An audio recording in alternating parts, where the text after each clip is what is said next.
Selamat pagi teman-teman semuanya. Selamat bertemu kembali pada pertemuan sejarah agama Buddha untuk hari ini. Kalau tidak salah hari ini adalah pertemuan ke-11 dan nanti minta tolong ya teman-teman tetap mengisi presensi sambil dicekkan apakah dengan materi hari ini yaitu materi tentang Borobudur kita sudah masuk pertemuan ke-11. Berarti tinggal 4 kali pertemuan lagi dan kita akan masuk ke UAS seperti itu. 4 kali berarti saya juga harus mikir, maka kita harus segera beralih gitu ya dari Borobudur kita ke Mojopahit. Lalu itu kan satu pertemuan masih ada tiga.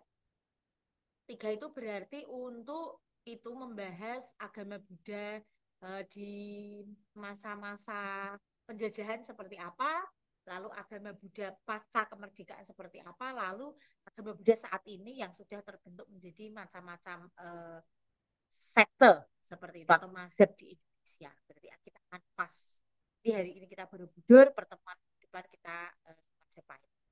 Tapi saya sebenarnya juga apa ya? Karena di antara peralihan masa Borobudur ke Majapahit itu ada kerajaan-kerajaan misalnya Kediri apa itu teman-teman saya pikir juga katanya Singosari gitu ya. Teman-teman juga biar tahu. Coba nanti saya otak-atik dulu karena saya pun juga sambil terus belajar gitu ya. Dan sebenarnya itu senang gitu. Kita belajar sejarah seperti ini senang karena kita juga belajar tentang masa lalu yang ternyata masa lalu itu tidak pasti buruk gitu. Masa lalu bisa jauh lebih megah dan indah. Oke, materi hari ini kita akan belajar tentang Borobudur yang artinya kita belajar tentang salah satu cuplikan sejarah perkembangan agama Buddha pada abad 7 sampai 9. Tahun 700 sampai dengan 900 ada banyak sejarah yang terjadi gitu ya. Baik di Sri Lanka, di India, di Pakistan, Afghanistan karena ini masa kejayaan. Dan kalau teman-teman mau tahu di 2 abad ini ya, 200 tahun ini agama Buddha di banyak negara itu sangat berkembang pesat. Di Thailand, di Myanmar, di Kamboja itu semuanya berkembang dengan pesat. Nah, kita cuplik salah satu bukti perkembangan kemegahan gitu ya. Seni arsitektur, bukti kecerdasan leluhur kita di abad 7 sampai abad 9 ini, bagaimana kebijaksanaan ajaran Dhamma itu bisa mendorong umat masyarakat saat itu, uripe itu tentrem, Kartora Harjo, Gemah Ripah Lo Jinawi, seperti slogan-slogan wayang kan seperti itu ya. Tapi itu bukan hanya slogan, tetapi dapat kita lihat buktinya, yaitu buktinya apa? Dibangunnya banyak sekali candi. Seperti itu. Ini adalah slide kutipan dari video YouTube-nya Kompas menceritakan pembangunan Borobudur bahwa yang kita bahas hari ini bukan sembarang candi gitu ya, tapi merupakan bukti kemegahan, keindahan, dan kejeniusan rancang bangun dari para leluhur.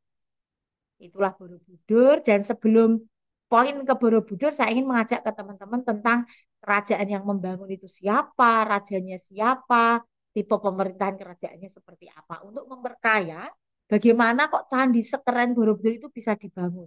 Pemerintahnya seperti apa sih kerennya, bagusnya gitu ya. Kita lihat dulu tentang kerajaan yang membangun Borobudur. Nah, Eh, ini garis waktunya berarti kita ada di garis waktu 700 sampai 900 Masehi ya teman-teman ya. Ya, kita sudah mendekati tahun 2025 bahasa sejarah kita. Nah, kerajaan yang membangunnya itu berarti Borobudur dibangun oleh kerajaan apa? Kita harus tahu. Namanya Kerajaan Mataram kuno, Mataram Hindu-Buddha dan Kerajaan Mataram kuno, Mataram Hindu-Buddha ini sama podo wae dengan Kerajaan Medang. Jadi yang ditulis di banyak prasasti sebagai Kerajaan Madang Bumi Mataram, yaitu yang dimaksud ya adalah Kerajaan Mataram kuno itu sendiri atau Mataram Hindu-Buddha.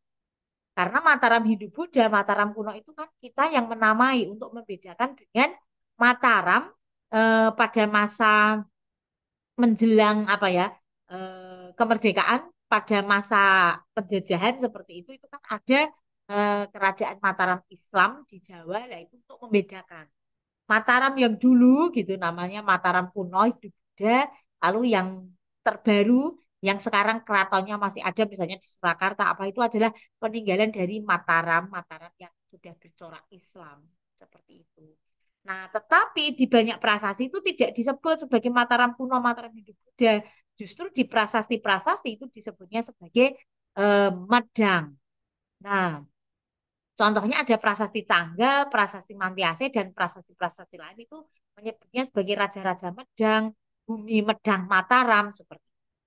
Jadi tahu ya teman-teman, Mataram kuno sama dengan Mataram Hindu-Buddha, sama dengan Kerajaan Medang. Itu poin. Nah ini petanya, bagaimana luasan Kerajaan Medang itu membentang hampir seluruh Jawa Tengah, bahkan sebagian Jawa Timur. Jadi ini luasan Kerajaan Mataram. Berbatasan dengan Kerajaan Galuh di Tanah Sunda di Jawa Barat. Seperti itu. Nah, kalau teman-teman pernah mendengar nama Kerajaan Kalingga, dia kan di Jawa bagian utara, di sekitar tanah Jepara Pati. Nah, itu Kalingga sama Mataram juga berhubungan. Bahkan dikatakan Raja Sanjaya, pendiri Kerajaan Medang atau Mataram ini, adalah cucu dari Ratu Sima Kalingga. Tuh. Ada video yang mengatakan demikian, tapi kan namanya sejarah itu banyak apa ya, teori-teorinya, banyak interpretasi, nanti kita bisa cek. Jadi memang ada kerajaan-kerajaan kecil dan kemungkinan kerajaan-kerajaan kecil di Jawa Tengah dan Jawa Timur bagian barat ini sudah ditaklukkan oleh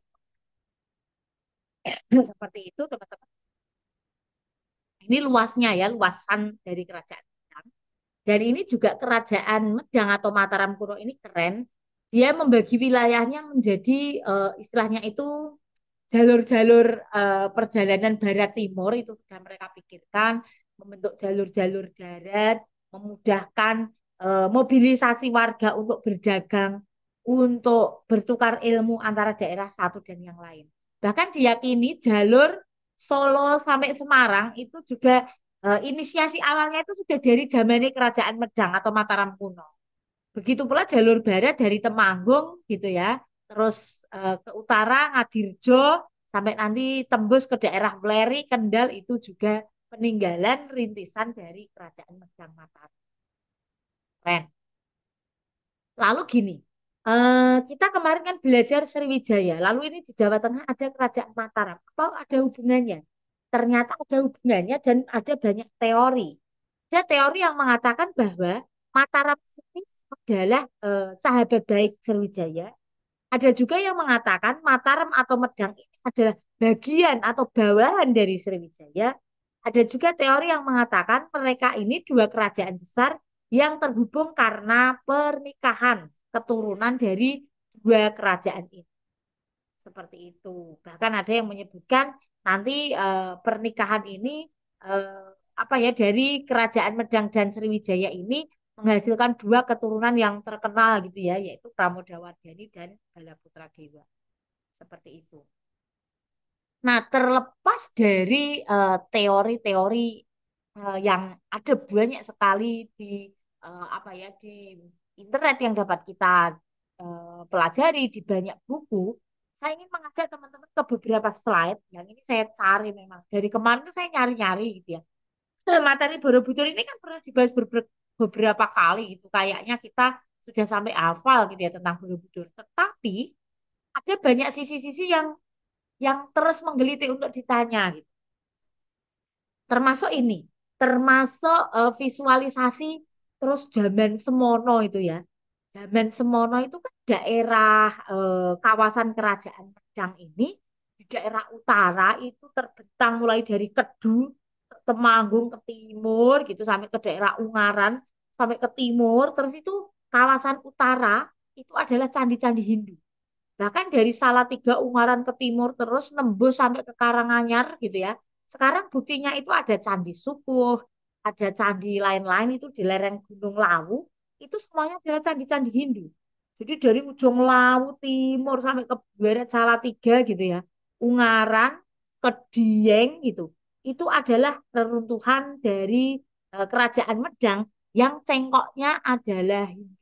Mengapa? Karena Kerajaan Medang ini membawai dua keluarga besar, dua wangsa besar, yaitu Wangsa Sanjaya di Jawa Tengah, Jawa Timur bagian utara, yang mereka adalah beragama Hindu, dan Jawa Tengah, Jawa Timur bagian selatan yang beragama Buddha. Jadi mulai Borobudur terus Kalasan, Klaten ke timur gitu ya, timur terus sampai Pacitan ke timur. Itu kalau ditemukan reruntuhan candi itu candinya candi Buddhis. Jadi seperti itu. Kayak kerajaan Medang ini di Parobrak gitu ya, ada garis tengahnya. Selatan itu adalah Wangsa Syailendra, utara itu Wangsa Sanjaya. Selatan Wangsa Syailendra dari apa notabene keluarga Buddha, lalu yang utara itu dari keluarga Hindu. Nah, teman-teman nanti saya kirimi beberapa link. Salah satu link dari Asisi Channel itu membongkar kerenan gitu ya, kehebatan dari Wangsa Sanjaya, dari keluarga Hindu yang membangun kawasan Dieng. Itu keren sekali. Dan ada fakta menyedihkan juga di videonya Asisi Channel ya. Menyedihkannya apa? Ternyata reruntuhan ini itu ditemukan oleh zaman penjajahan Belanda. Jadi para jenderal-jenderal Belanda itu kan orang yang berpendidikan, tahu sejarah, tahu benda-benda sejarah itu tuh dirawat gitu loh. Ternyata pemerintah penjajahan Belanda itu memberikan dana kepercayaan pada orang-orang untuk mencari ini. Tapi apa yang terjadi ternyata oleh pemimpin lokal Jawa pada waktu itu yang saat itu dipimpin oleh adipati atau bupati yang memimpin sebuah kadipaten atau kabupaten gitu ya. Ternyata uang-uang ini malah dikorupsi. Dan justru barang-barang atau benda-benda reruntuhan candi, benda-benda kuno gitu ya, patung emas itu bukannya disimpan baik, dirawat tuh bukan, tapi malah dijual. Bukan hanya adipati atau para pembesarnya, tapi rakyat kecil juga ikut menjual. Karena di zaman penjajahan itu apa ya kebudayaan sudah berganti gitu ya, agama yang dianut sudah berganti, mereka sudah terputus hubungan sama leluhurnya, tidak tahu lagi cara menghargai candi-candi ini tuh itu terkuat di videonya itu. Jadi sekali lagi walaupun teman-teman sudah tahu banyak tentang Borobudur, tetapi beberapa fakta ini yang saya sampaikan semoga menambah informasi bagi teman-teman ya. Sekali lagi, Medang, Mataram, Hindu Mataram kuno itu sama, terus dibagi menjadi dua eh, wilayah besar gitu ya. Wangsa Sailendra itu selatan, bentangannya tadi ya dari Borobudur ke timur, selatan terus sampai ke timur itu adalah kawasan Buddhis. Lalu kalau utara itu dari lereng Lawu sana ya ada Candi Sukuh, Candi apa-apa itu terus ya ke barat sampai Ungaran dan sebenarnya sampai ke Dieng itu adalah kawasan bentangan candi-candi Hindu. Termasuk Ambarawa ini candi Hindu. Makanya kan sebenarnya Waisak tahun ini kita mau memilih salah satu candi yang dekat gitu ya. Tapi setelah kita cek termasuk bentangan Ambarawa, ini yang dekat Rowo Penting ini loh, ini sudah masuk bentangannya dari Wangsa Sanjaya. Jadi kita di Kopeng ini hidup di garis tengah gitu ya, antara Wangsa Sanjaya dan Wangsa Sailendra. Dan visualisasi ini betapa kerennya. Adem ayem Kertora Harjo bener ya, yang bikin visualisasi ini pinter gitu. Ada candi-candi yang dibuat megah, tanaman hijau subur gitu, tanah subur, ini keliling hijau kawasan kerajaan dengan naik gajah istana gitu ya. Keren banget ini yang bikin AI untuk apa ya memberikan gambaran kerennya kerajaan Medang atau Mataram kuno itu seperti apa. Seperti itu. Bahkan, nah ini channelnya juga nanti saya kasihkan kepada teman-teman.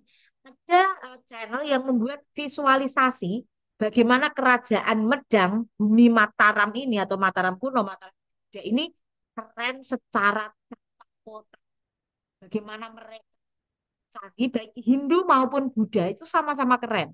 Sama-sama menggunakan teori mandala, teori kosmologi, bagaimana menyatukan alam, sungai, gunung dalam membentuk peradaban tata kota mereka. Itu keren. Dan ini tuh bisa dilihat ya visualisasinya. Ada candi, ada perumahan, ada jalan, ada parit. Keren sekali. Dan itu memadukan teori kosmologi. Bayangkan kalau ini benar apa ya penyusunan zaman dulu pada saat kerajaan Pedang baik itu di keluarga Sanjaya maupun Sailendra, itu akan keren sekali. Jadi tanahnya subur, makmur gitu ya. Kan masyarakatnya agraris, masyarakat di Kerajaan Medang ini. Jadi masyarakat kalau Sriwijaya kemarin, Muara Jambi itu masyarakatnya adalah masyarakat yang laut ya. Komunitas mereka laut, sungai seperti itu. Jadi mereka kayak nah, hidupnya juga sebagian besar itu dari perairan. Tetapi kerajaan Sriwijaya Medang ini adalah agraris. Masyarakatnya itu kebanyakan bertani karena wilayahnya memang lahan pertanian dekat gunung berapi yang berbahaya tapi juga sangat subur. Seperti itu. Ini visualisasinya tuh keren sekali bagaimana ada sungai, hamparan sawah, baru tata kota maupun dibuat menjadi blok-blok. Bagaimana rumah rakyat dipisahkan dengan rumah para punggawa, rumah para punggawa baru nanti ada istana kerajaan seperti itu atau rumahnya para pemimpin seperti itu. Ini keren sekali ini yang bikin channel ini. Itu lalu urutan raja-raja, kalau teman-teman mau tahu, ya intinya ada banyak teori juga. Saya cuma mau menyampaikan yang penting teman-teman bahwa salah satu raja yang menginisiasi pembangunan Borobudur itu yang terkenal adalah Raja Semaratungga ya. Tapi teman-teman juga harus tahu bahwa bapak dari Raja Samaratungga yang namanya Raja Daranindra itu juga sebenarnya telah memulai. Jadi Raja Semaratungga ini kayak tiban sampur dari bapaknya yang telah memulai. Jadi ide pembangunan ini dimulai dari Raja Daranindra, diteruskan Raja Samaratungga, dan belum selesai diteruskan dan baru diresmikan oleh anaknya Raja Semaratungga, yaitu siapa? Yaitu Pramodawardhani. Seperti itu. Nah, kalau Pramodawardhani tahu ya teman-teman ya, jadi Pramodawardhani ini adalah putri dari dinasti Sailendra atau Wangsa Sailendra dan Rakai Pikatan itu adalah anak atau putra dari ini dinasti Sanjaya. Jadi untuk menyatukan dua keluarga besar tadi Jawa Jawa Timur bagian utara selatan biar rukun, akhirnya pangeran sama putri kerajaannya itu dinikahkan supaya rukun gitu. Hindu Buddha rukun, damai itu akhirnya dinikahkan. Dan teman-teman tahu kan, candi bukti cinta dari Rakai Pikatan untuk Pramodawardhani adalah Candi Plausan. Makanya kalau teman-teman kemarin ikut ke Plausan, di sana banyak sekali orang prewedding foto di sana. Karena mereka memang ya gitu ya, percaya bahwa itu adalah candi tanda cinta seperti itu. Dari Rakai Pikatan kepada Pramodawardhani. Nah, awal-awalnya itu Mataram diperintah oleh dua dinasti ini, Sanjaya, Shailendra. Tetapi kemudian, nah setelah masa yang lama sekali gitu ya, baru seorang raja yang bernama Empu Sindok. Empu Sindok ini bukan nama empu ya, tetapi dia nama raja yang kebetulan namanya Empu Sindok. Empu Sindok Isyana siapa gitu. Dia memindahkan ibu kota Mataram yang awalnya dari daerah Jawa Tengah dipindah ke Jawa Timur.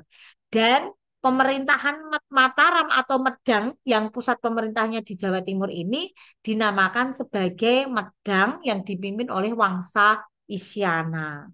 Seperti itu. Kalau teman-teman itu ya tahu ada penyanyi Isyana Saraswati, itu namanya Buddhis banget. Saya nggak tahu dia Buddhis atau enggak. Kayaknya sih Buddhis ya. Coba kita cari tahu gitu ya.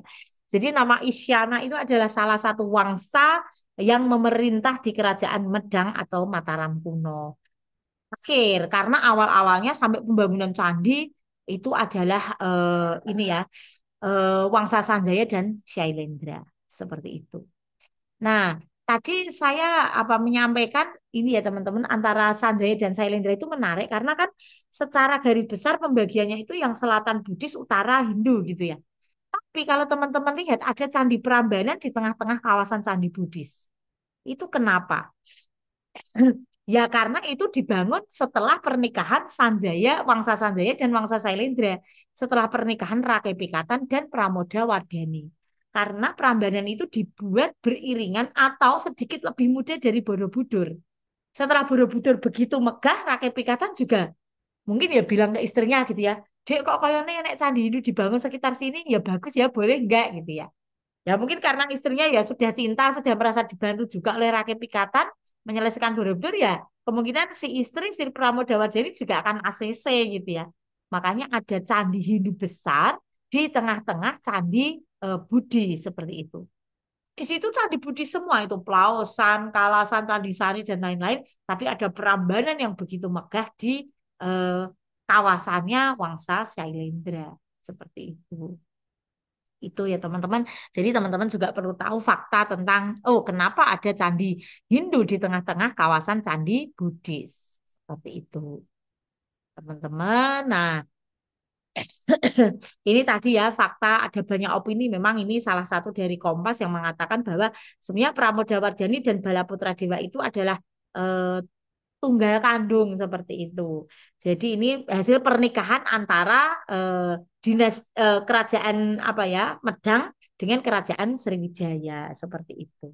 Raja Semaratungga menikah dengan Dewi Tara dari kerajaan Sriwijaya. Nah, nama putri dari kerajaan Sriwijaya Dewi Tara ini juga keren. Dewi Tara itu adalah dewi yang sangat dihormati di tradisi Mahayana. Kenapa? Karena Sriwijaya ini adalah kerajaan Buddhis besar dan dia basisnya Mahayana dan kemarin teman-teman tahu kan Wajrayana, Tantrayana seperti itu. Jadi nama anaknya pun dikasih nama Dewi Tara. Akhirnya menghasilkan putra dan putri yaitu Pramodawardhani, Balaputra Dewa. Balaputra Dewa meneruskan pemerintahan di Sriwijaya, Pramodawardhani meneruskan pemerintahan di Medang seperti itu. Nah, ini apa? Ini visualisasi yang ini saya temukan di videonya Kompas. Keren ya, bagaimana mencoba gitu ya, mencoba raja yang mengarahkan pembangunan beserta para eh, ini panglima-panglimanya gitu ya, beserta para biku pada masa itu untuk mendesain Borobudur. Nah, etok-etoknya gitu lah. Visualisasinya juga keren ya. Terus desainnya Borobudur dibuat seperti mandala seperti ini. Itu itu di Kompas saya temukan ini. Terus ini ada banyak fakta di sini teman-teman. Tahun pembangunan dan lain-lain gitu ya, ide awal pembangunan, terus konsep perancang bangunnya seperti apa, mengapa batunya andesit beda sama situs Muara Jambi yang batunya adalah batu bata merah seperti itu, tapi ini adalah batu andesit, batu dari letusannya Gunung Merapi. Kenapa ya? Sing ono itu gitu ya. Kita Borobudur bukan di samping sungai besar, yang sungainya itu seperti sungai Batanghari kemarin di Muara Jambi itu bukan. Jadi sungainya juga sungai yang banyak batunya seperti itu. Akhirnya pembangunannya menggunakan batu. Lalu teknik sambung batunya itu kayak ada yang dilubangi terus ada yang dibuat apa ya tonjolannya lalu nanti digunakan untuk mengunci. Jadi batunya itu tidak gerak. Itu proses teknik sambung batu. Lalu konsep yang unik dan tetap sulit dipahami kejeniusannya itu adalah konsep penataan relief, konsep konsep penataan cerita itu adalah sesuatu yang sangat luar biasa di Borobudur. Karena memiliki apa? Memiliki 2.672 relief. Arca Budanya itu ada 504 arca Buddha. Itu kan luar biasa gitu ya. Dan itulah yang selalu menjadi misteri untuk dikagumi dan semua bukti ini meyakinkan kita bahwa Borobudur bukan dibuat oleh Nabi Sulaiman dalam waktu beberapa eh, hari, menit, detik dengan bantuan para jin itu tidak. Jadi sekali lagi Borobudur menguatkan kita ya dengan cerita ini bahwa Borobudur adalah buatan manusia yang dibuat selama 70 tahun dari Raja Dharanindra turun ke anaknya Semaratungga dan baru diresmikan di masa cucunya yaitu Pramodawardhani. Candi Borobudur bukan buatan Nabi Sulaiman. Seperti itu. Lalu ini beberapa artikel ya di media sosial seperti itu, bagaimana pondasinya dibuat, berlapisannya, dan sebetulnya di dalamnya itu adalah tanah, gundukan tanah yang sangat kuat seperti itu. Dulu bukit, tapi mungkin bukitnya itu sudah dikeprasi tahu ya. Kepras adalah dibuang yang bagian yang mawur gitu, yang empuk tanahnya, sehingga didapatkan tanah keras dan itulah yang menjadi pondasi bagian dasar dari Candi Borobudur. Lalu ini batu-batunya, teknik sambungnya gitu ya, batu-batu penyusulnya. Ini macam-macam ya warnanya dan ini semuanya dipadukan supaya kuat seperti itu. Teknik sambungnya ada yang dilubangi, ada yang menonjol gitu nanti untuk mengunci supaya batunya nggak gerak. Itu ada teori-teori seperti itu, teknik sambung batu, teknik pengeleman. Nah ini loh teman-teman, ada yang berlubang, ada yang menonjol, lalu itu nanti dimasukkan untuk mengikat. Seperti itu. Nah, sekarang ini ke beberapa channel yang ini sudah kekinian ya. Ini ini di channelnya Kompas. Bahwa bukitnya itu gitu ya dicari yang paling padat dan baru itu dibuat. Dan kalau Kompas itu meyakini bahwa yang membuat gundukan tanah atau undak-undak pertama itu bukan di masanya Semaratungga. Yang ini diyakini ini diawali dari Raja Daranindra tadi. Ada teori yang mengatakan seperti itu. Jadi awalnya memang bukit gitu ya. Bukit Budur gitu, Bukit Borobudur gitu. Nah, dibuat undakan-undakan seperti ini itu pada masa Daranindra, baru nanti diteruskan pada masa Raja Semaratungga dan baru selesai di masanya Pramodawardhani. Seperti itu. Itu ya teman-teman. Ini terus Borobudur. Lalu teman-teman ini keunikan yang mencoba diungkap gitu ya adalah tentang bagaimana dulu mengangkut batunya sedangkan belum ada teknologi mobil, belum ada teknologi bangunan kren seperti itu yang membuat yang bawa material dari bawah ke tempat tinggi gitu ya. Belum ada kren, belum ada ekskavator gitu. Lalu gimana? Lalu ini dicoba dibuat visualisasi seperti ini. Batu-batu itu kan dari sungai. Dari sungai itu sudah dibuat kayak di kotak-kotai gitu, tapi ukuran standar. Oh, untuk relief ukurannya segini ya sudah segitu. Di kotak-kotai segitu dibawa ke tempat pemahatan di dekat candi. Jadi bukan dipahat di sungai, tapi dari sungai itu di kotak-kotak itu. Setelah itu dibawa ke tempat pemahatan. Dari tempat pemahatan nanti kayak dibagi beberapa blok gitu ya. Oh, pemahat relief, pemahat relung, pemahat rupang Buddha, pemahat apalagi. Itu dibagi kelompok-kelompok. Setelah selesai baru pahatan-pahatan itu dari tempat pahatan ditembokke gitu ya. Kasaran itu ditemboknya ditata di atasnya Candi Borobudur. Ini di tempat pemahatan. Ada yang bertugas membuat ini hiasan, ada yang bertugas membuat rupang Buddha. Ya ini visualisasi. Ada yang membuat desainnya tadi, jadi ada pengarahnya. Jadi kerjanya bukan sakar PDW gitu ya. Jadi semua ada ya. Mungkin kalau zaman sekarang itu ada divisi-divisinya. Dan ini menunjukkan betapa kerennya gitu, betapa cerdasnya leluhur kita. Membangun saja sudah dengan konsep seperti itu, sudah per divisi. Kamu divisi relief, kamu divisi Makara, kamu divisi Rupang Buddha, kamu divisi apalagi itu sudah dibagi-bagi. Keren. Dan ada panitia pengarahnya semuanya. Lalu dari tempat pemahatan tadi akan dibawa ke Candi Borobudur. Dan ini visualisasinya bagi saya juga keren. Ngangkut ini loh, pakai sapi gitu ya. Karena itu yang memungkinkan ada di Jawa Tengah pada masa itu. Jadi pakai gerobak, gerobak ditarik dengan sapi. Lalu naikkannya ke puncak candi seperti apa untuk ditata di sini? Itu kan tidak ada kren. Jadi menaikkannya itu dibuat nih papan-papan miring seperti ini supaya nanti bisa dibawa naik tuh. Sapinya kan nggak mungkin dibawa ke sini ya. Terus tuh visualisasinya pakai sapi, sapi ditarik di pelataran candi. Setelah naik ke atas tuh, ini ditarik, gerobaknya ini sapinya diuculi gitu ya.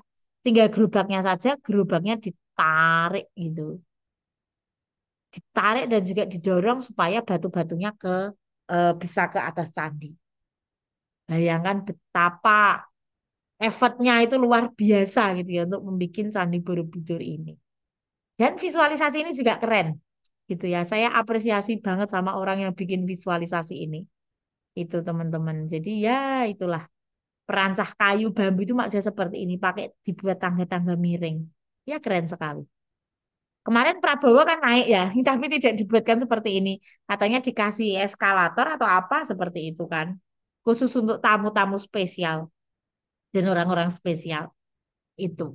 Nah, pembangunannya menghabiskan waktu 60 sampai 70 tahun. Bayangkan ya, ada panitia tadi bekerjanya bukan hanya kalau kita kan panitia ITC, panitia Waisa apa kerja satu minggu di Borobudur saja sudah capek, sudah kesel gitu ya. Nah ini kerja di Borobudur itu sampai 70 tahun teman-teman. Itu dan inilah yang tadi saya sampaikan di awal.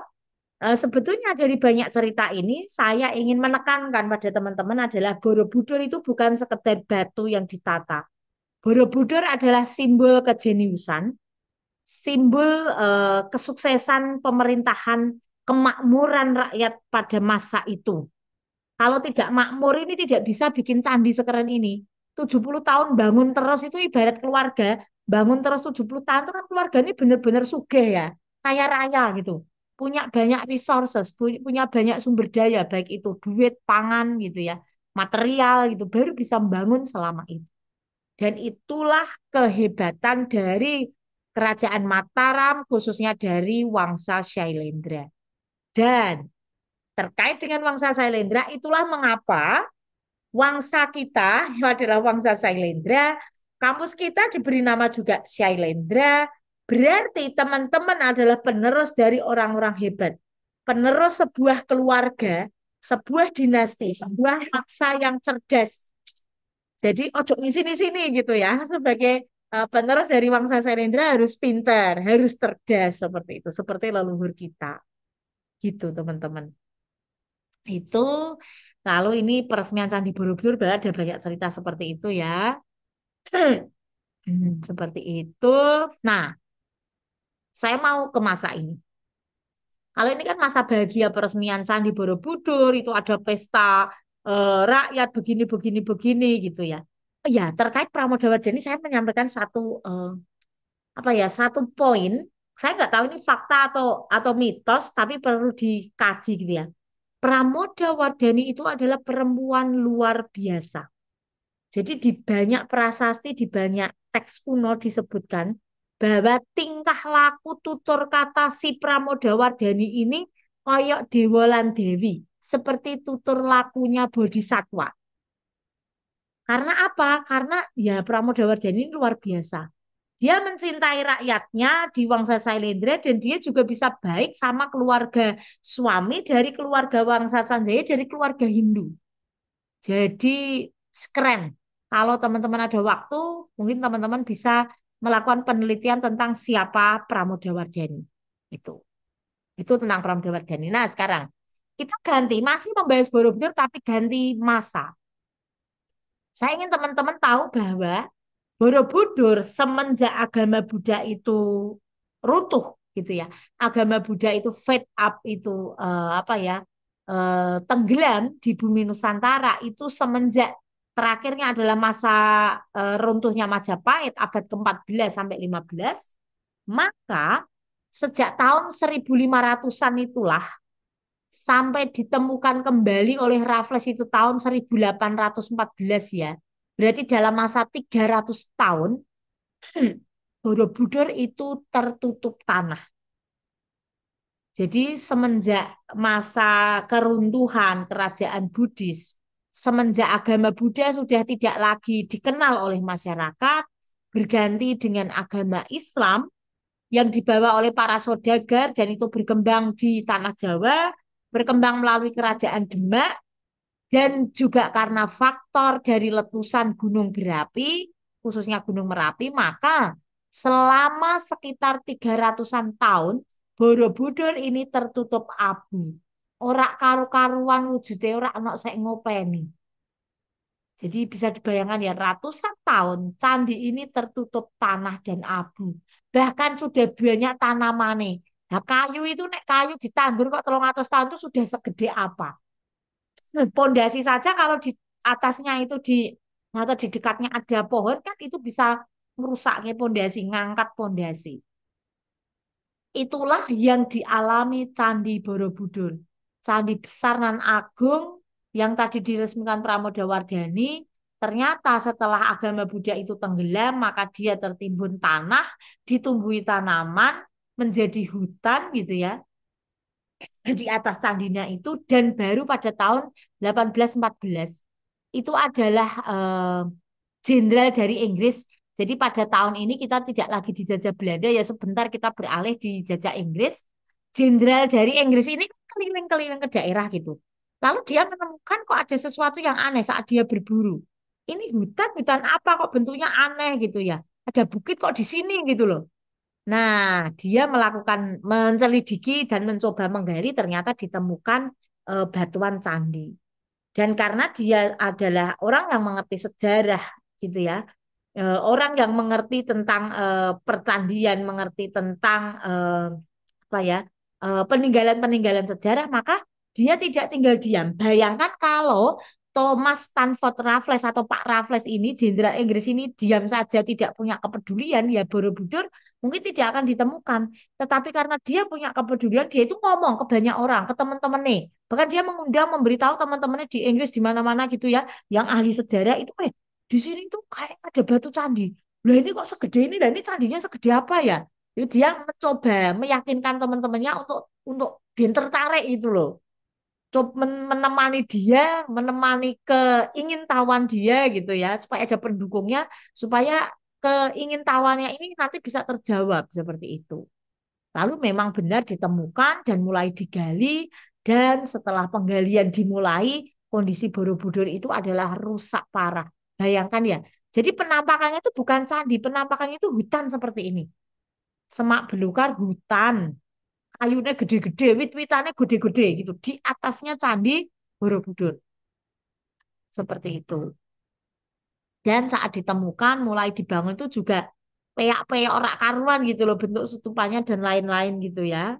Nah ini, jadi bentuknya itu serak karuan. Ini saja bentuk setelah digali loh. Ini sudah lumayan. Bayangan tadi kalau ini tertutup tanah, tertutup eh, ilalang gitu ya, pohon orak karu-karuan gitu. Nah seperti itu akhirnya eh, pemerintah penjajah pada masa itu yaitu Inggris itu tidak tinggal diam, mereka juga cukup mengerti dan berbaik hati gitu ya, mendorong mendorong agar orang-orang sejarawan itu membantu untuk merestorasi itu, ngapik kemeneh dandani gitu ya, dandani Candi Borobudur. Dan setelah kemerdekaan juga, setelah kemerdekaan kita juga berterima kasih gitu ya, walau bagaimanapun ya pemerintah itu memperhatikan Borobudur, walaupun mikirnya beda. Pemerintah dandani Borobudur adalah untuk kepentingan wisata, bukan untuk kepentingan murni spiritual membangkitkan agama Buddha, bukan. Tapi ya kita berterima kasih lah, walaupun tujuan mereka untuk wisata, tapi ya akhirnya kita bisa menyaksikan Candi Borobudur kembali berdiri megah. Itu prosesnya ya teman-teman, lihat bisa dimulai dari atas, ditata kembali, dicari urutannya seperti itu. Nah, restorasinya terus dimulai. Nah, bahkan ini ada foto yang seperti saya juga keren banget ini ya. Ini foto di salah satu sisi bagaimana sebetulnya di lorong-lorong candi itu kan ada saluran air seperti ini teman-teman. Jadi ini awak-awak candi itu sempat dibongkar gitu ya, walaupun itu sidik-sidik dari salah satu sisi dulu gitu ya, dibongkar, dibuat saluran air yang layak, yang kokoh, yang kuat gitu ya. Terus setelah itu baru ditata kembali sehingga seperti wujud sekarang yang kita temui. Dan oleh pemerintah Indonesia pada saat itu yang presidennya adalah mungkin teman-teman ngalami enggak Pak Presiden kita adalah Pak Soeharto gitu ya. Teman-teman sudah lahir belum gitu ya? Mungkin belum ya. Kalau saya ngalami gitu ya. Saya lahir tahun 85 dan presidennya masih Pak Soeharto karena dia lengser di 1998 gitu ya teman-teman ya. Dan pada tahun 1983 berarti 2 tahun sebelum saya lahir, Candi Borobudur ini diresmikan. Jadi dianggap apa restorasinya itu komplit, bentuknya ini wis wujud seperti Candi Borobudur yang kita lihat sekarang. Itu selesai komplitnya itu tahun 1983. Nah, itu juga biar teman-teman tahu effortnya banyak pihak gitu ya. Mulai sekali lagi mulai dari sini ya, saat penemuan pertama kali ini effortnya orang-orang sejarawan gitu ya, arkeolog yang mereka tahu bahwa ini ada candi besar dan mereka menggunakan berbagai cara penggalangan dana macam-macam karena ini Indonesia belum merdeka. Jadi belum merdeka pun sudah banyak sejarawan arkeolog itu yang peduli sama candi. Seperti itu, dan setelah kemerdekaan ini terus diperbarui, terus diperbaiki, yang wujudnya awal seperti ini selesai diresmikan tahun 1983. Tapi saya juga mau mengajak teman-teman ke fakta ini. Harian Kompas. yang kita baca sekarang. Ternyata Kompas ini sudah ada bahkan sebelum saya lahir gitu ya. Jadi Kompas ini sudah memberitakan bahwa 9 stupa Borobudur diledakkan Senin dini hari. Dan ini terjadi pada tahun 1985. Jadi 83, 98, 1983 ini selesai direstorasi, selesai ditata ulang, diresmikan, 2 tahun kemudian dibom. Karena apa? Ada ketakutan, boro-boro wis wape, iki kok wedi, kan mungkin ada ketakutan seperti itu. Ya nanti kalau orang-orang itu pada menjadi Buddha kembali. Nah, dibomnya seperti ini. 9 stupa itu hancur, berantakan seperti di foto yang saya tayangkan kepada teman-teman. Nah, ngeres sekali gitu ya. Ya, sesuatu yang dibangun dengan sedemikian penuh effort dan perjuangan di abad ke-7 gitu ya. Digunakan, dipakai sampai abad ke-14, tertutup abu dan tanah selama 300 tahun. Tahun 1814 ditemukan oleh Jenderal Inggris yang menjajah Indonesia. Lalu berusaha dibangun, sekian puluh tahun dibangun, 1983 diresmikan, 2 tahun kemudian dibom. Ya, itu adalah fakta tentang Borobudur, teman-teman.